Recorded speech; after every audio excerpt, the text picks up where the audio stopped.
श्री कृष्ण गोविंद हरे मुरारी, हे नाथ नारायण वासुदेव।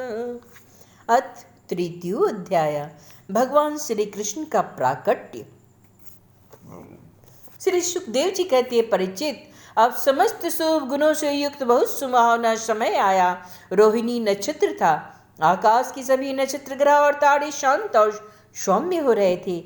दिशाएं स्वच्छ प्रसन्न थी। निर्मल आकाश में तारे जगमगा रहे थे। पृथ्वी के बड़े बड़े नगर, छोटी छोटी गांव, अहीरों की बस्तियां और हीरे आदि की खानें मंगलमय हो रही थी। नदियों का जल निर्माण हो गया। रात्रि के समय भी सरोवर में कमल खिल रहे थे। वन में वृक्षों की पंक्तियां रंग बिरंगे पुष्पों के गुच्छों से लद गई थी। कहीं पक्षी चहक रहे थे तो कहीं भौरे गुनगुना रहे थे। उस समय परम पवित्र और शीतल मंद सुगंध वायु अपने स्पर्श से लोगों को सुख दान करती हुई बह रही थी। ब्राह्मणों के अग्निहोत्र की कभी न बुझने वाली अग्नियां, जो कंस के अत्याचार से बुझ गई थी, वे इस समय अपने आप प्रज्वलित हो उठी। संत पुरुष पहले से ही चाहते थे कि असुरों की बढ़ती न होने पाए। अब उनका मन सहसा प्रसन्नता से बढ़ गया। जिस समय भगवान के आविर्भाव का अवसर आया, स्वर्ग में देवताओं की दुदुम्बियां अपने आप बज उठी। किन्नर और गंधर्व मधुर स्वर में गाने लगे तथा सिद्ध और चारण भगवान के मंगलमय गुणों की स्तुति करने लगे। विद्याधरियां अप्सराओं के साथ नाचने लगी। बड़ी बड़ी देवता और ऋषि मुनि आनंद से भरकर पुष्पों की वर्षा करने लगे। जल से बड़े हुए बादल समुद्र के पास जाकर धीरे धीरे गर्जना करने लगे। जन्म मृत्यु के चक्र से छुड़ाने वाले जनार्दन के अवतार का समय था निशीथ। चारों ओर अंधकार का साम्राज्य था। उसी समय सबके हृदय में विराजमान भगवान विष्णु देव रूपनी देवकी के गर्भ से अवतीर्ण हुए। जैसे पूर्व दिशा में सुलह कला से पूर्ण चंद्रमा का उदय हो गया था। बोलो श्री कृष्ण चंद्र भगवान की जय। वसुदेव जी ने देखा, उनके सामने एक अद्भुत बालक है। उसके नेत्र कमल के समान कोमल और विशाल है। चार सुंदर हाथों में शंख, गदा, चक्र और कमल लिए हुए है। वक्षस्थल पर श्री वत्स का चिन्ह है। अत्यंत सुंदर स्वर्णमयी रेखा है। गले में कौस्तुभ मणि झिलमिला रही है। वर्षाकालीन मेघ के समान परम सुंदर श्यामल शरीर पर मनोहर पीतांबर फहरा रहा है। बहुमूल्य वैदुर्य मणि के किरीट और कुंडल की कांति से सुंदर सुंदर घुंघराले बाल सूर्य की किरणों के समान चमक रहे हैं। कमर में चमचमाती करघनी की लड़ियां लटक रही है। बाहों में बाजूबंद और कलाइयों में कंकन शोभायमान हो रहे हैं। इन सब आभूषणों से सुशोभित बालक के अंग अंग से अनोखी छटा छिटक रही है। जब वसुदेव जी ने देखा कि मेरे पुत्र के रूप में तो स्वयं भगवान ही आए हैं, तब पहले तो उन्हें असीम आश्चर्य हुआ। फिर आनंद से उनकी आंखें खिल उठी। उनका रोम रोम परमानंद में मग्न हो गया। श्री कृष्ण का जन्मोत्सव मनाने की उतावली में उन्होंने उसी समय ब्राह्मणों के लिए 10,000 गायों का संकल्प कर दिया। परीक्षित, भगवान श्री कृष्ण अपनी अंग कांति से श्रुतिका ग्रह को जगमगा कर रहे थे। तब वसुदेव जी को यह निश्चय हो गया, ये तो परम पुरुष परमात्मा ही है। तब भगवान का प्रभाव जान लेने से उनका सारा भय जाता रहा। अपनी बुद्धि स्थिर करके उन्होंने भगवान के चरणों में अपना सिर झुका दिया। फिर हाथ जोड़कर वे स्तुति करने लगे। वसुदेव जी ने कहा, मैं समझ गया, आप प्रकृति से अति साक्षात पुरुषोत्तम है। आपका स्वरूप है केवल अनुभव और केवल आनंद। आप समस्त बुद्धियों के एकमात्र साक्षी हैं। आप ही स्वर्ग के आदि में अपनी प्रकृति से इस त्रिगुणमय जगत की सृष्टि करते हैं। फिर उसमें प्रविष्ट न होने पर भी आप प्रविष्ट के समान जान पड़ते हैं। जैसे जब तक महतत्व आदि कारण तत्व पृथक पृथक रहते हैं, तब तक उनकी शक्ति भी पृथक पृथक होती है। जब वे इंद्र आदि 16 विकारों के साथ मिलते हैं, तभी इस ब्रह्मांड की रचना करते हैं और इसे उत्पन्न करके इसी से में अनुप्रविष्ट जान पड़ते हैं। परंतु सच्ची बात तो यह है कि किसी भी पदार्थ में प्रवेश नहीं करते। ऐसा होने का कारण यह है कि उनसे बनी हुई जो भी वस्तु है, उसमें वे पहले से विद्यमान रहते हैं। ठीक वैसे ही बुद्धि के द्वारा केवल गुणों के लक्षणों का ही अनुमान किया जाता है और इंद्रियों के द्वारा केवल गुण में विषयों को ही ग्रहण किया होता है। यद्यपि आप उनमें रहते हैं फिर भी उन गुणों के ग्रहण से आपका ग्रहण नहीं होता। इसका कारण यह है आप सब कुछ है, सबके अंतर्यामी है और परमाणु सत्यात्म स्वरूप है। गुणों का आवरण आपको ढक नहीं सकता, इसलिए आप में न बाहर है न भीतर है। फिर आप किसमें प्रवेश करेंगे? इसलिए प्रवेश न करने पर भी आप प्रवेश किए हुए समान दिखते हैं। जो अपने इस दृश्य गुणों को अपने से पृथक मानकर सत्य समझता है वह अज्ञानी है, क्योंकि विचार करने पर ये देह ये आदि पदार्थ भोग विलास के सिवा और कुछ भी नहीं। विचार के द्वारा जिस वस्तु का अस्तित्व सिद्ध नहीं होता, भले जो बाधित हो जाती है, उसको सत्य मानने वाला पुरुष बुद्धिमान कैसे हो सकता है? हे प्रभु, कहते हैं कि आप स्वयं समस्त क्रियाओं, गुणों और विकारों से रहित है, फिर भी इस जगत की सृष्टि स्थिति और प्रलय आपसे ही होते हैं। यह बात परमेश्वरशाली पर ब्रह्म परमात्मा आपके लिए असंगत नहीं है, क्योंकि तीनों गुणों के आश्रय आप ही हैं। इसलिए उन गुणों के कार्य आदि का आप में ही आरोप किया जाता है। आप ही तीनों लोगों की रक्षा करने के लिए अपनी माँ से सत्व में शुक्ल वर्ण धारण करते हैं। उत्पत्ति के लिए रज प्रधान रक्त वर्ण और प्रलय के समय तमो गुण प्रधान कृष्ण वर्ण स्वीकार करते हैं।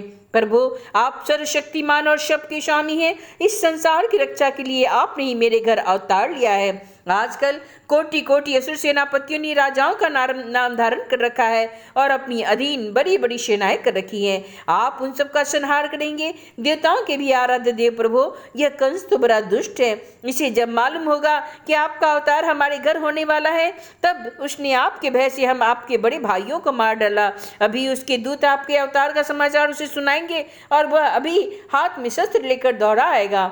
श्री सुखदेव जी कहते हैं, परिचित, इधर देवकी ने देखा कि मेरे पुत्रों में तो पुरुषोत्तम भगवान के सभी लक्षण मौजूद है। पहले तो उसने कंस से कुछ भय मालूम हुआ, परंतु फिर वे बड़े पवित्र भाव से मुस्कुराती हुई स्तुति करने लगी।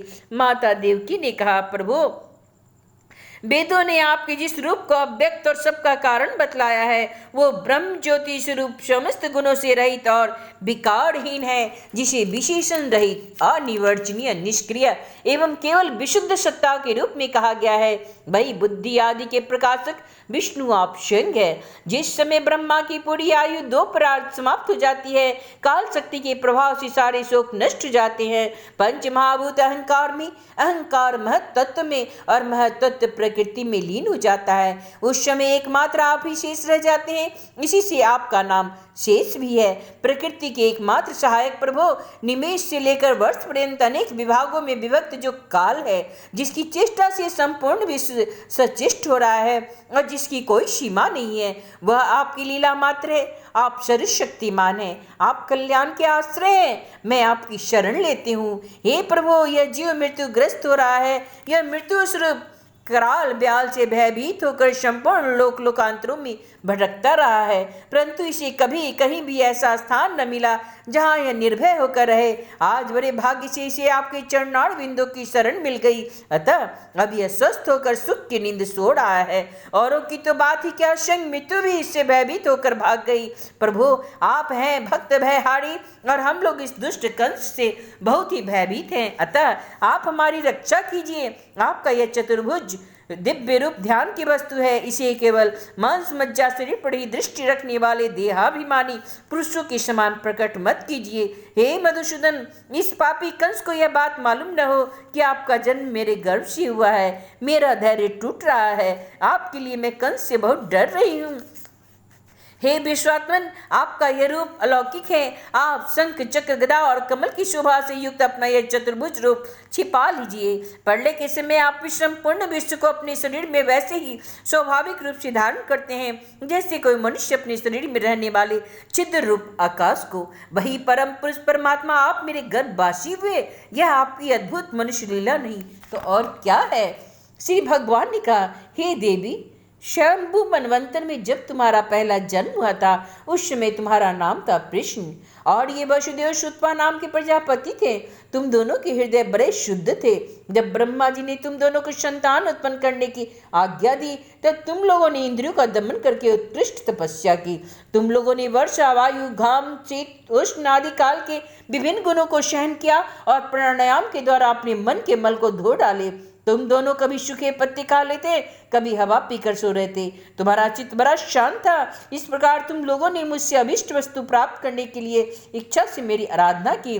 मुझ में चित्त लगाकर ऐसा परम दुष्कर और घोर तप करती करती देवताओं के 12,000 वर्ष बीत गए।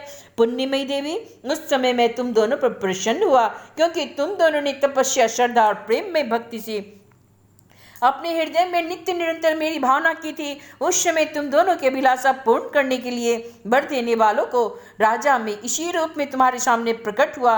जब मैंने कहा कि तुम्हारी जो इच्छा हो मुझसे मांग लो, तब तुम दोनों ने मेरे जैसा ही पुत्र मांगा था। उस समय विषय भोगों से तुम लोगों का कोई संबंध नहीं था, तुम्हारी कोई संतान भी नहीं थी। इसलिए मेरी माया से मोहित होकर तुम दोनों ने मुझसे मोक्ष नहीं मांगा। तुम्हें मेरे जैसा पुत्र होने का वर प्राप्त हुआ और मैं वहां से चला गया। अब सफल मनोरथ होकर तुम लोग विश्व को भोगने लगे। मैंने देखा संसार में शील, स्वभाव, उदारता तथा अन्य गुणों से मेरी जैसा दूसरा कोई नहीं है, इसलिए मैं ही तुम दोनों का पुत्र हुआ। उस समय मैं कृष्णगर्भ के नाम से विख्यात हुआ था। फिर दूसरे जन्म में तुम मुझे हुई अदिति और वसुदेव हुए कश्यप। उस समय भी मैं तुम्हारा पुत्र हुआ।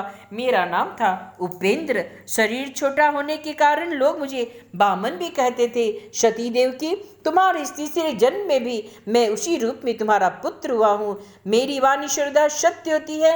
मैंने तुम्हें अपना यह रूप इसलिए दिखला दिया कि तुम्हें मेरे पूरे अवतारों का स्मरण हो जाए। यदि मैं ऐसा नहीं करता तो जो मनुष्य केवल शरीर में ही मेरे अवतार की पहचान नहीं हो पाती। तुम दोनों मेरे प्रति पुत्र भाव तथा निरंतर ब्रह्म भाव रखना।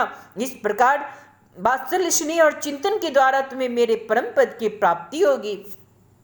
श्री सुखदेव जी कहते भगवान इतना कहकर चुप हो गए। अब उन्होंने अपनी योग माया से पिता माता को देखते देखते तुरंत एक साधारण शिशु का रूप धारण कर लिया। तब वसुदेव जी ने भगवान की प्रेरणा से अपने पुत्र को लेकर सूतिका गृह से बाहर निकलने की इच्छा की। उसी समय नंद पत्नी यशोदा के गर्भ से एक योग माया का जन्म हुआ, जो भगवान की शक्ति होने के कारण उनके समान ही जन्म रहित है। उसी योग माया ने द्वारपाल और पूर्ववासियों की समस्त इंद्रिय वृत्तियों की चेतना हर ली। वे सब के सब अचेत होकर सो गए। बंदी गृह के सभी दरवाजे बंद थे। उनमें बड़े बड़े किवाड़, लोहे की जंजीरें और ताले जड़े हुए थे। उनके बाहर जाना बड़ा ही कठिन था। परंतु वसुदेव जी भगवान श्री कृष्ण को गोद में लेकर जो ही उनके निकट पहुंचे, त्यों ही वे सब के सब दरवाजे अपने आप खुल गए। ठीक वैसे ही जैसे सूर्योदय होने पर अंधकार दूर हो जाता है। उस समय बादल धीरे धीरे गरज कर जल के फुहारे छोड़ रहे थे। इसलिए शेष जी अपनी फनों से जल को रोकते हुए भगवान के पीछे पीछे चलने लगे। उन दिनों बार बार वर्षा होती रहती थी। इससे जमुना जी बहुत बढ़ गई थी। उनका प्रवाह गहरा और तेज हो गया। तरल तरंगों के कारण जल पर फेन ही फेन हो रहा था। सैकड़ों भयानक भंवर पड़ रहे थे। जैसे सीतापति भगवान श्री राम जी को समुद्र ने मार्ग दे दिया, वैसे ही यमुना जी ने भगवान को मार्ग दे दिया। वसुदेव जी ने नंद बाबा के गोकुल में जाकर देखा कि सब के सब गोप नींद में अचेत पड़े हैं। उन्होंने अपने पुत्र को यशोदा जी की सैया पर सुला दिया और उनकी नवजात कन्या लेकर वे बंदी गृह में लौट आए।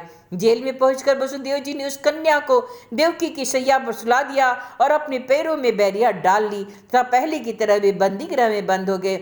उधर नंद पत्नी यशोदा जी को इतना तो मालूम था कि कोई संतान हुई है, परंतु वे यह न जान सकी वह पुत्र है या पुत्री, क्योंकि एक तो उन्हें बड़ा परिश्रम हुआ था, दूसरे योग माया ने उन्हें अचेत कर दिया था। इति श्रीमद्भागवते महापुराणे परमहंस्यां संहितायां दशम स्कंदे पूर्वार्धे कृष्ण जन्मनो तृतीयो अध्याय। श्री कृष्ण गोविंद हरे